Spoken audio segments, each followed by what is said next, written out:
Now look at this question. Efficiency of token ring is high if, which means they are talking about the token ring efficiency. So I told you that token ring has mainly two strategies. One is early token reinsertion and other is delayed token reinsertion. And in case of early token reinsertion, efficiency is high. So we have already seen it, right? So efficiency of early token reinsertion is 1 upon 1 plus a by n, and efficiency of delayed token reinsertion is 1 upon 1 plus a by n into n plus 1. Therefore, obviously efficiency of early is better. So now let's see the options, what they are trying to do.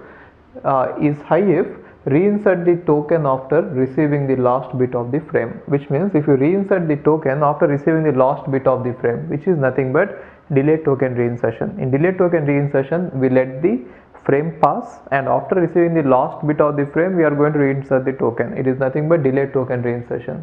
And B is reinsert the token after receiving the last bit of the header. So what does it mean? So it is obviously not the answer, because it is delayed token reinsertion. Reinsert the token after receiving the last bit of the header. First thing is, what is the strategy? It is definitely not. It is similar to this delayed token reinsertion, but what is the difference is, if you send a packet, you are not waiting for the last bit of the packet to come to you. You are just waiting for the last bit of the header to come to you, and then you can reinsert the token. The reason why this method will work is, or why this kind of strategy is used is, why do we need to see the header on the frame before releasing the token? So that we can find out what is the priority on that packet, the reservation on that header, so that we can make it as priority of the token. So whenever we are doing delayed token reinsertion, we always want whatever is the reservation on that header, that should be kept on the priority of the token. That is the reason why we want it.